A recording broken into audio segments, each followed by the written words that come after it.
마음은 내가 아니다. 깨달음을 가로막는 장애. 진정한 깨달음이란 무엇인가? 30년 동안 길가에 앉아 구걸한 어느 거지가 안분 줍쇼라는 말을 중얼거리고 있었다. 지나가던 한 행인이 거지에게 말했다. 난 가진 게 없으니 적선도 할 수 없네요. 그런데 당신이 앉은 그 상자는 뭐요? 그냥 낡은 상자죠. 난 늘상 이 위에 앉아 있습니다. 한 번이라도 그 안을 들여다본 적이 있어? 봐서 뭐하게요? 안에 아무것도 없습니다. 한번 들여다보시구려. 행인이 다그치자 거지는 마지못해 상자 뚜껑을 열었다. 그 안에는 놀랍게도 황금이 가득 차 있었다. 나 또한 여러분들에게 줄 것이 없습니다. 이야기 속의 행인과 마찬가지로 여러분이 지니고 있는 것을 들여다보라고 말할 뿐입니다. 그러나 내가 말하는 것은 이야기에서처럼 여러분과 분리되어 있는 무엇이 아니라 여러분 자신입니다. 여러분 내면 말입니다. 누군가는 난 거지가 아니요 라고 말할지 모릅니다. 하지만 아무리 물질적으로 풍족해도 존재의 기쁨과 흔들리지 않는 평화라는 참된 재산을 발견하지 못했다면 그는 이야기에 나오는 거지처럼 헤매고 있는 겁니다. 우리는 충만한 기쁨의 조각들을 자신의 가치나 안전이나 사랑을 외부에서 찾아 헤매고 있습니다. 그러나 우리는 그 모든 것을 그 이상의 보물 상자를 우리들 내면에 이미 가지고 있습니다. 깨달음이란 먼데 있는 게 아닙니다. 깨달음은 붙잡을 수 없는 초월의 세계가 아닙니다. 깨달음은 자기의 참나와 하나됨으로 느끼는 자연스러운 상태입니다. 거죽의 나보다 훨씬 위대한 그 무엇에 연결된 상태입니다. 내 형상 뒤에 숨어있는 본래의 참나를 발견하는 것입니다. 이런 연결 상태를 느끼지 못하기 때문에 참나로부터 나를 둘러싼 세계로부터 단절된 듯한 느낌에 빠지는 것입니다. 그래서 두려움이 엄습하고 갈등이 생기는 겁니다. 부다는 깨달음을 번뇌의 끝이라고 했습니다. 거기에는 인간성을 뛰어넘어야만 깨달을 수 있다라는 암시가 없습니다.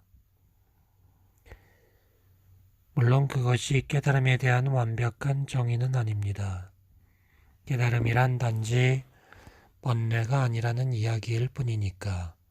그러나 더 이상 번뇌가 없다면 무엇이 남을까요? 부다는 거기에 대해서 말이 없습니다. 그 침묵에 담긴 알맹이는 우리가 스스로 찾아야 합니다. 깨달음이란 우리가 도달할 수 없는 초월적 목표가 아닙니다. 그것을 알려주기 위해 부다는 그런 표현을 사용한 것입니다.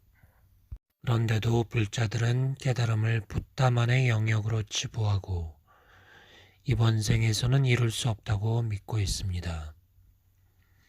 진정한 존재 상태란 어떤 것인가? 태어나면 죽어야 하는 무수한 형태의 생명체 너머에는 오직 하나의 생명이 자리합니다. 그것은 저 너머에 있지만 모든 생명체 안에 깃들어 있습니다.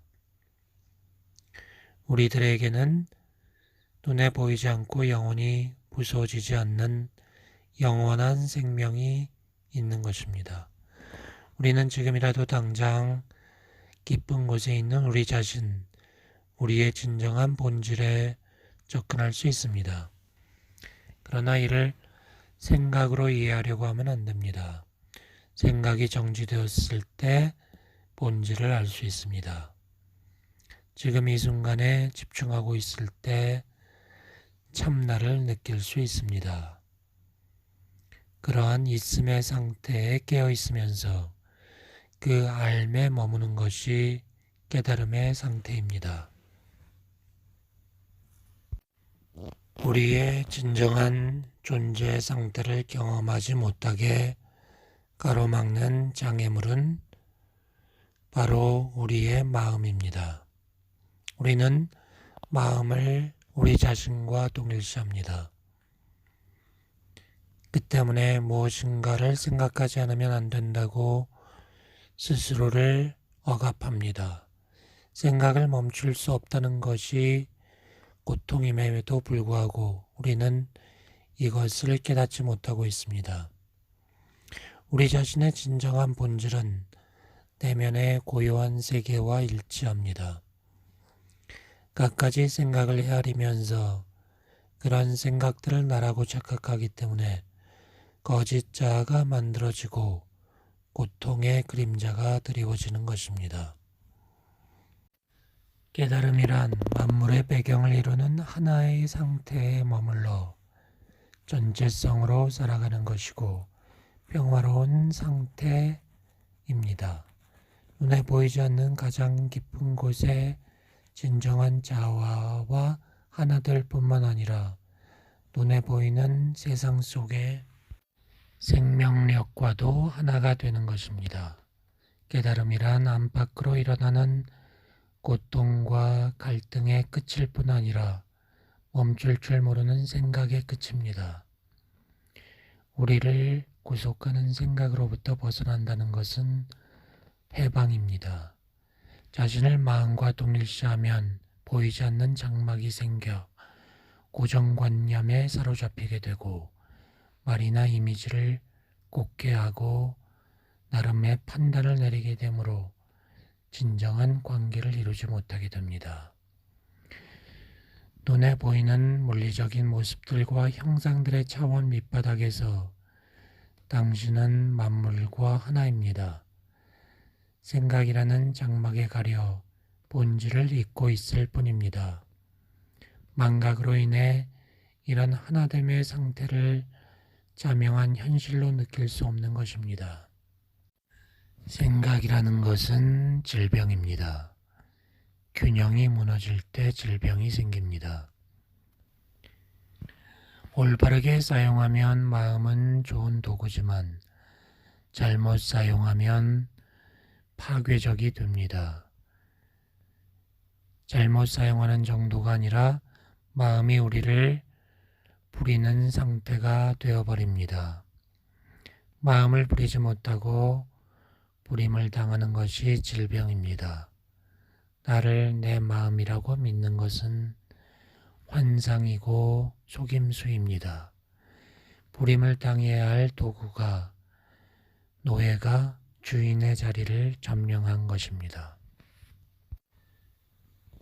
우리가 원할 때 마음에서 벗어나 자유로울 수가 없다면, 마음을 꺼버리는 단추를 가지고 있지 않다면 우리는 마음의 노예 상태가 되어 있는 것입니다. 당신은 무의식적으로 마음을 자기 자신과 동일시하고 있는 것입니다.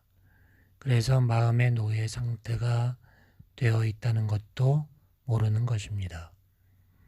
자신도 모르게 마음에게 점령당하고 점령한 실체를 자기 자신이라고 여기고 있는 것입니다.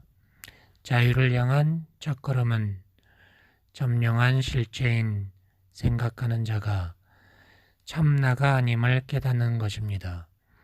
이것을 알면 당신을 점령하는 그놈을 관찰할 수 있게 됩니다. 생각하는 자를 지켜보는 순간 더 높은 차원의 의식이 나타납니다. 그때 당신은 생각 너머에 광대한 의식이 있으며 생각이란 그런 알매 영역의 일부에 불과하다는 것을 자각하게 됩니다. 그리고 깨우치게 됩니다. 아름다움과 사랑, 창조력과 기쁨, 내면의 평화같이 진정 중요한 것들은 마음 너머에서 온다는 것을 알아차리게 됩니다.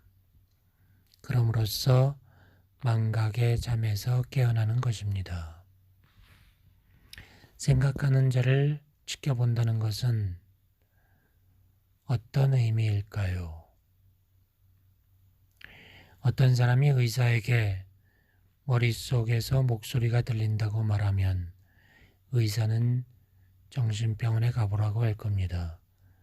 하지만 사실은 모든 사람이 머릿속으로 하나 이상의 목소리를 듣고 있습니다. 자기도 모르는 사이에 생각이 저절로 진행되는 것입니다. 머릿속에서는 독백이나 대화가 이어집니다. 거리를 걷다가 혼자 중얼거리는 미친 사람을 만난 적이 있을 겁니다. 하지만 정상적인 사람이라도 다를 게 없습니다. 입 밖으로 소리를 내지 않을 뿐이죠. 그 목소리는 뭔가 자기 의견을 내놓고 추측하고 판단하고 비교하고 불평하고 좋아하고 싫어합니다. 그때그때 특정 상황에 관련된 것이 아닐 수도 있습니다. 과거를 재현할 수도 있고 미래에 일어날 수 있는 상황을 상상하기도 합니다. 부정적인 결과를 상상하기도 하는데 이것이 근심 걱정이라는 것입니다. 그 목소리는 가까운 장래에 관한 상황일 때조차 과거에 비추어 그 상황을 해석합니다. 그 목소리는 당신의 조건화된 마음에서 나오기 때문입니다. 마음이란 당신이 유산으로 물려받은 집단적 문화의 소산이며 당신 자신이 겪은 과거 역사의 산물입니다. 그래서 과거의 눈을 통해 현재를 보고 판단하면서 완전히 왜곡된 시각을 갖는 것입니다. 그 목소리야말로 당신의 적입니다. 당신의 머릿속에는 자신을 끊임없이 공격하고 처벌하며 활력을 빼앗아가는 고문 도구가 들어있는 것입니다. 그러나 여기 복된 소식도 있습니다. 당신은 당신 자신을 마음으로부터 자유롭게 놓아줄 수 있습니다. 이것이 해방입니다. 지금이라도 당장 시작할 수 있습니다. 가능하면 자주 머릿속에서 들리는 목소리에 주목하기 시작하십시오. 축음기를 틀어놓은 것처럼 되풀이에서 들려왔던 사고 패턴을 관찰하십시오. 생각하는 자를 지켜보라는 의미가 이것입니다. 머릿속에서 들려오는 목소리에 주목하면서 목격자로 머물러 있어야 합니다. 그 목소리에 귀를 기울일 때는 아무런 견해도 갖지 말고 듣기만 하십시오. 아무 판단도 하지 말고 비난을 퍼붓지도 마십시오. 판단하거나 비난하면 똑같은 목소리가 뒷문을 통해 다시 들어옵니다. 목소리가 들리면 목소리가 들리는구나 하고 알아차리기만 할 뿐 거기에 끼어들지 말고 여기에 남아 지켜보기만 하란 말입니다. 이것이 생생하게 깨어있는 것입니다. 이것이 자기 현존을 느끼는 것입니다. 이것은 생각이 아니고 마음을 초월하여 일어나는 현상입니다. 생각에 주의를 기울이면 당신은 그 생각뿐 아니라 생각의 목격자인 자기 자신을 의식하게 됩니다. 새로운 차원의 의식이 들어오게 되는 겁니다. 자신의 생각에 주의를 기울임에 따라 생각의 저변이나 뒤안에 있는 더 깊은 곳에 당신 자신을, 그 현존을 느끼게 됩니다. 그때 당신을 점령하고 있던 생각은 힘을 잃고 자리를 피합니다. 그때 당신은 생각의 흐름이 끊어지는 경험을 하는 겁니다. 무심의 틈새를 경험하는 겁니다. 이 틈새가 처음에는 몇 초에 지나지 않겠지만 점점 길어질 겁니다. 무심의 틈새를 경험할 때 당신은 고요와 평화를 느낍니다. 평소에는 마음에 의해 가려져 있던 존재와의 합일감이 바로 이것입니다. 연습을 거듭하면 고요와 평화의 느낌이 깊어집니다. 그 깊이는 끝이 없습니다. 당신은 깊은 내면에서의 불가사의한 존재의 기쁨이 번져 나오는 것을 느낄 겁니다. 무심으로 들어감에 따라 순수 의식의 상태를 경험합니다. 현존하는 느낌이 강렬하고 매혹적이어서 모든 생각과 감정, 육체뿐 아니라 외부 세상이 무의미하게 느껴지게 될 것입니다. 순수 의식의 상태는 자기중심적 상태가 아니라 자기가 없어지는 상태입니다. 당신은 그때 나 자신에 대한 과거의 생각들을 뛰어넘게 됩니다. 그런 현존이야말로 자신의 진정한 본질이며 당신보다 더 위대한 참나입니다. 단순히 지금 이 순간에 집중하는 것만으로도 마음의 흐름 속에 틈새를 만들어낼 수 있습니다. 지금 이 순간을 확고하게 의식하기만 하면 됩니다. 마음의 움직임으로부터 우리의 의식을 거두어들여 주의를 집중하고 깨어있음으로써 무심의 틈새를 창조하는 것입니다. 이것이 명상입니다. 이것은 일상생활을 하면서도 할 수 있습니다. 단지 하나의 수단에 불과한 일상적인 활동에 목적을 부여하고 거기에 최대한 주의를 집중함으로써 그 자체가 목적이 되도록 하십시오. 계단을 오르내릴 때 걸음을 옮겨놓는 동작 하나하나에 들숨 날숨 하나하나에 주의를 집중하십시오. 온전히 이 순간에만 존재하십시오. 손을 씻을 때에도 모든 감각에 주의를 기울여 보십시오. 물이 흐르는 소리와 물이 닿는 느낌 등을 놓치지 마십시오. 자동차를 탈 때에도 모든 동작을 멈추고 흐름을 지켜보십시오. 고요하지만 강렬한 감각을 느껴보십시오. 이러한 수행이 얼마나 성공적이었는지에 대해 어떻게 알 수 있을까요? 당신이 어느 정도로 내면의 평화를 느끼는지가 척도입니다. 깨달음을 향한 여정에서 중요한 단계는 마음을 자기 자신과 동일시하지 않는 법을 배우는 것입니다. 마음의 흐름 속에서 틈새를 만들 때마다 의식의 빛은 밝아집니다. 그러던 어느 날 아이의 재롱을 보면서 미소 짓듯이 머릿속에 들려오는 목소리를 향해 미소를 짓게 될 것입니다. 더 이상 마음에 의존하지 않게 됨으로써 마음이 지어내는 내용물을 심각하지 않게 받아들일 수 있게 될 것입니다. 마음은 도구일 뿐입니다. 일이 끝나면 내려놓아도 되는 것입니다. 꼬리를 물고 이어지는 생각의 행렬이란 중독입니다.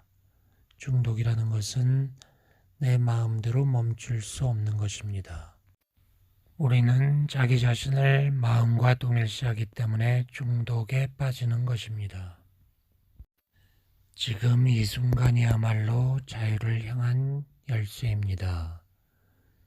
우리는 마음을 자신과 동일시하기 때문에 지금 이 순간을 발견하지 못하는 것입니다. 사랑과 기쁨은 참나와 연결될 때 자연스럽게 나옵니다.